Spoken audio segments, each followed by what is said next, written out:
One of your classmates had a question about number 18 on the final exam review, so I'd like for us to take a look at that. So final exam review number 18. So if you want to pull out that question and work along with me, that will work out just fine because I will not write down the whole problem in this video.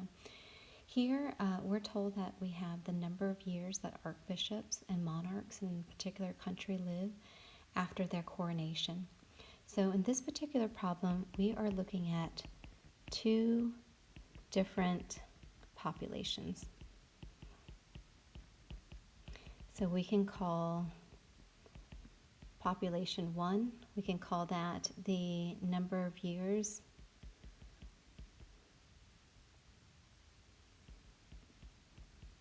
lived by, let's call that the archbishops. And then we can call population 2 number of years lived by the monarchs. Okay, so in this particular problem, you're actually given two different data sets.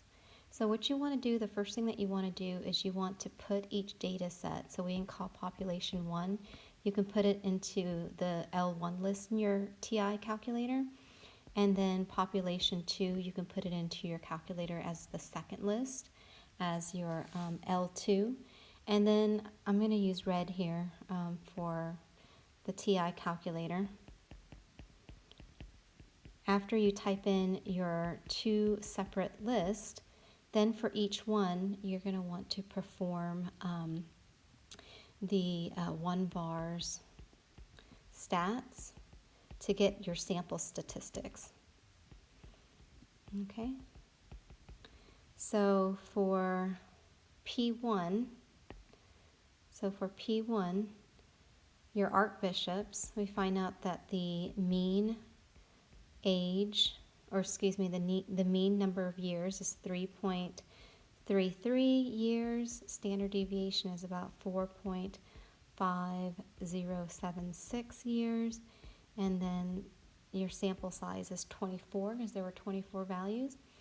And for the monarchs, which we called P2, the sample mean was 17.167 years with a standard deviation of 1.9462, and we only had 12 data values, so that was our sample size.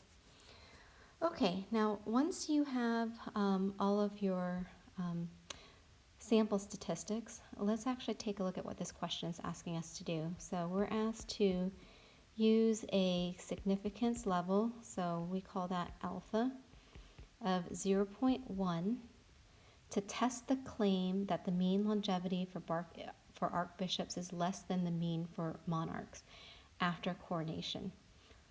Okay, so we know here that we are doing a hypothesis testing. Hypothesis test of two populations. Okay. Now, my advice to you is that every time you're asked to do a hypothesis testing, you always want to ask yourself, what am I testing? Am I testing about, so you want to ask yourself, am I testing for a population proportion? So that's P. Or are you testing for a population mean? And that's mu. Or are you looking at the difference of two populations? Okay, so here you have P1 and P2 that you have to be concerned about.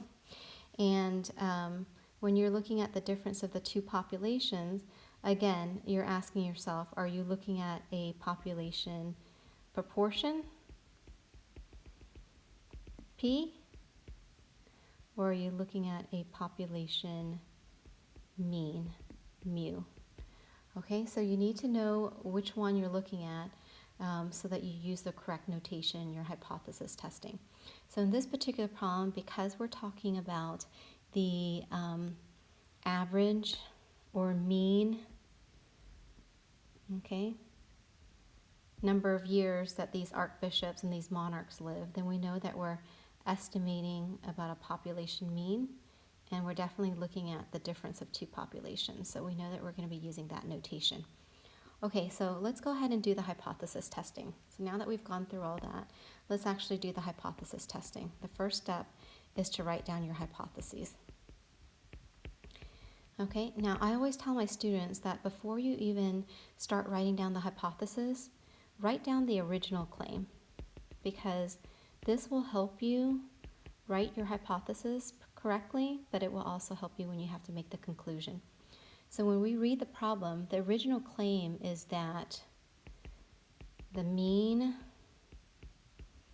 longevity for archbishops is less than the mean for monarchs, okay, after their coronation. Okay, so when we look at this claim, notice that we have keywords here, less than. So we know that the original claim does not contain equality. So this automatically means that this is going to be our alternative hypothesis. Right, so I'm going to write down the alternative hypothesis using the correct notation. So the archbishops, we said that that is our first population, right? So its population mean we'll call mu sub 1, okay? And we want to compare it to the population, our second population, P2. So we'll call that population's mean, the population mean, we'll call it mu sub 2. And our original claim is saying that we think the mean longevity for archbishops is less than, so we think that mu sub 1 is less than mu sub 2. And so this is the claim that we are going to test, okay? All right, now if this is the alternative hypothesis, then that means our null hypothesis is the one that contains equality. Your null hypothesis always contains equality, always, always, okay? All right, so we've got our two hypotheses. Now, I know it doesn't look like I'm writing it in the right order, but it doesn't matter as long as your notation is correct. But if you want to write it as your null hypothesis first, that's fine, and then your alternative hypothesis, okay? All right, so again, you want to make sure that you use the correct notation. Okay, now, we want to we want to test this claim. So in order for us to test this claim, we're going to have to go through and find our test statistics. So that's the second step. The first step is to write your hypothesis. Let's see if I can move this up. Okay. All right, so our second step now is to find our test statistic. Okay.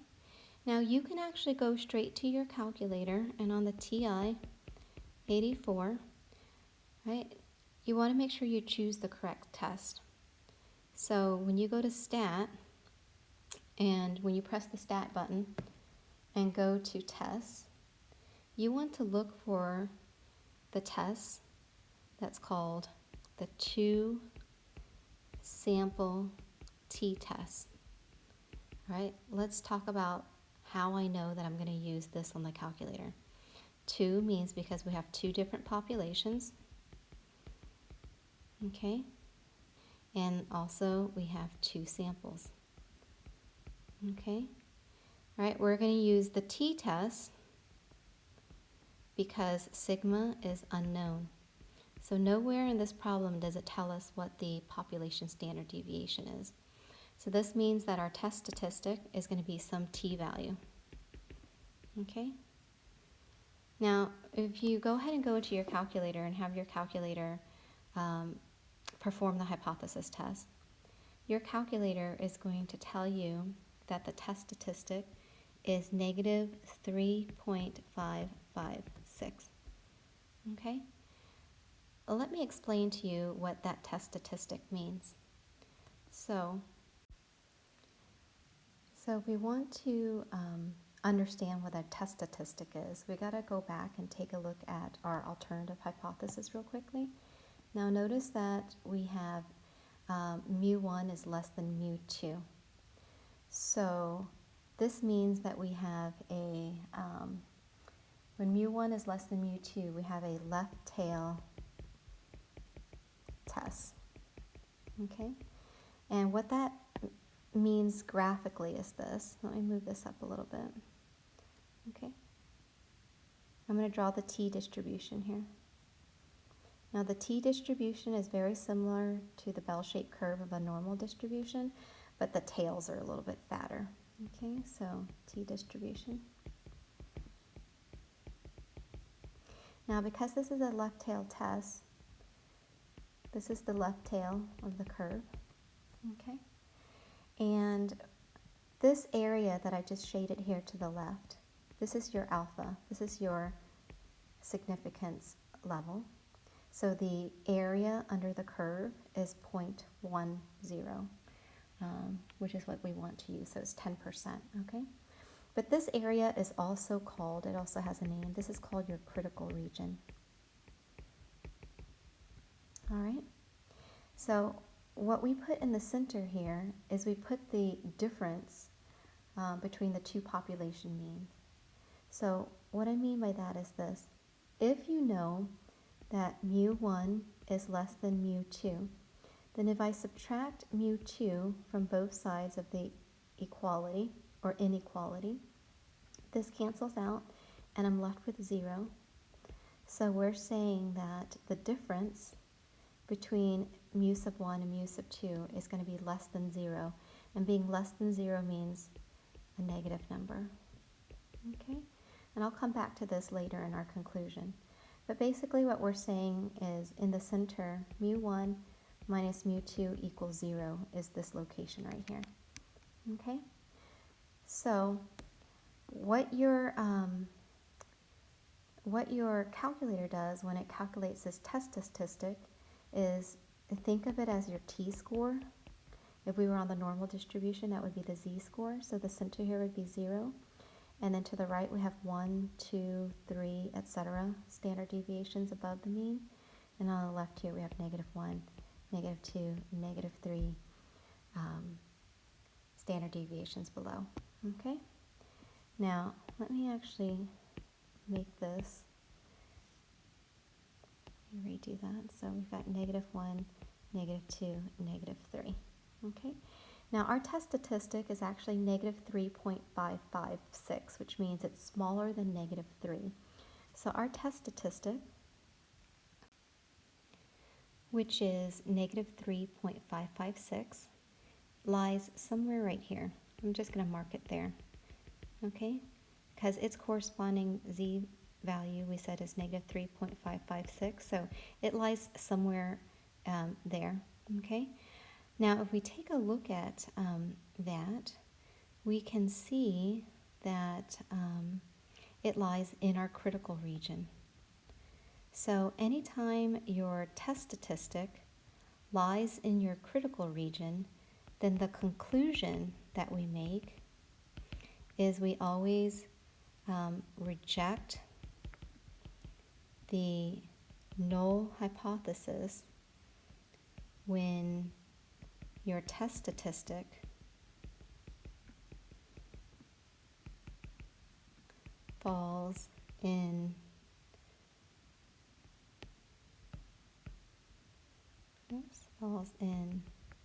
the critical region.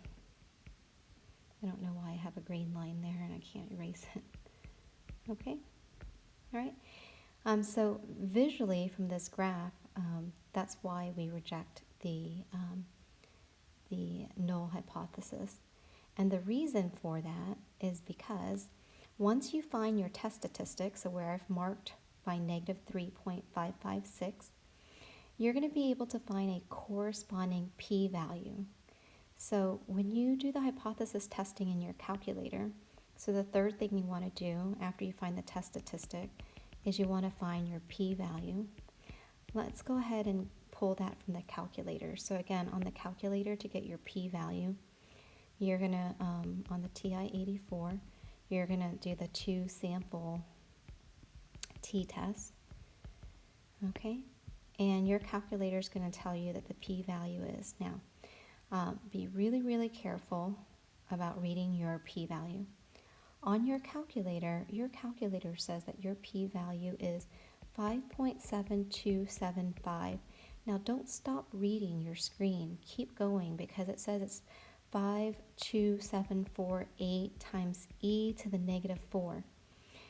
It's really important that you pay attention to this e to the negative 4, all right? And you know that your p-value cannot be 5.72 because the definition of a p-value is the p-value is the area or the probability that is to the left of your test statistic. And because it's an area or a probability, it has to be less than 1, okay? So if you're getting something like 5.7, that's not less than 1. So let's talk about what this e to the negative 4 means. This is your calculator's way of writing things in scientific notation. So what it's really saying is you've got 5.72752748 times 10 to the negative 4. So if you recall from like 6th grade math, this number means that this scientific notation, 10 to the negative 4, means that you have a really, really small number. It means take this 5.7275278, right? Take your decimal and you're going to move it 1, 2, 3, 4 places to the left. And then what that does is it tells us that the number is really 1, 2, 3, okay? So that tells us that this number here is equivalent to this decimal here. So if you take a look at this, this is your p-value. And as you can see, your p-value is really, really small. I mean, 0.00057, it's so small we might as well say that our p-value is 0, right? So it's 0. So what that's telling us is this, the area, so let me use red here to shade in our p-value. This shaded area here that's to the left of your test statistic, this shaded region, this is your p-value. So this is 0.000572219, which is approximately 0, right? Okay, so let's go back to this conclusion that we made earlier. Our conclusion was that we reject the null hypothesis because our test statistic lies in our critical region, and we can see that graphically, that this little green marking lies in the black shaded region, which is our critical region. But you guys also know that you reject the null hypothesis, okay, or I'll say here, we reject the null hypothesis when our p-value is less than our significance level alpha.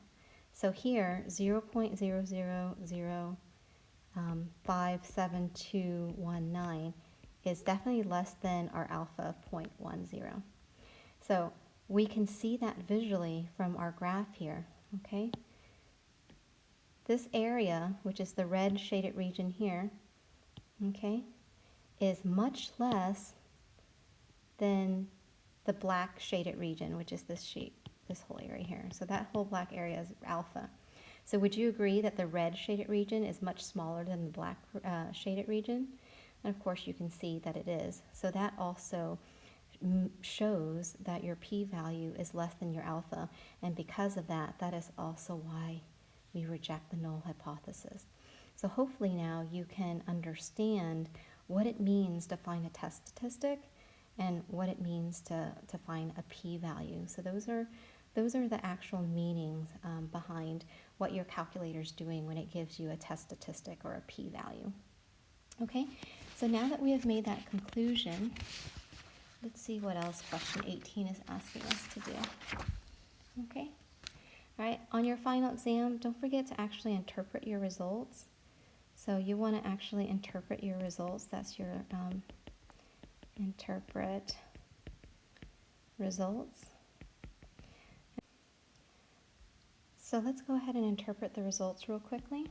Okay, so what we're saying here is we're saying after we find our p-value, we reject the null hypothesis, which is saying that there is sufficient evidence, okay, to support the claim. Now remember, you actually wrote that down in your first step. So in your first step here, we wrote down our original claim. We said that our original claim was that the mean longevity for archbishops is less than the mean for monarchs. And notice that that was our alternative hypothesis. So because we reject this guy, we reject the null hypothesis, that means that there's enough evidence to support the alternative hypothesis, right? Okay, so now that really makes a lot of sense when we interpret our results. So we're saying that after doing the hypothesis test, there's sufficient evidence to support the claim, and then just rewrite that claim again. The claim that archbishops have lower mean longevity than monarchs. Okay, and you're done. That's it. I hope you find that helpful. For your final exam, make sure that you know when to use the left tail test, okay? So left tail is when you have mu1 is less than mu2 as your alternative hypothesis. Two tail is when you have mu1 not equal to mu2. And right tail test is when you have mu1 is greater than mu2, okay? And the same thing can be said if we were doing hypothesis testing on a population proportion. So if you had P1 less than P2, then again you'd have a left tail test. And if you have population proportion 1 not equal to population proportion 2, then you have two tail test. And then here, if population 1 proportion is greater than population proportion for the second population, then you have a right tail test. Okay, so just be mindful of your different types of tests. Okay?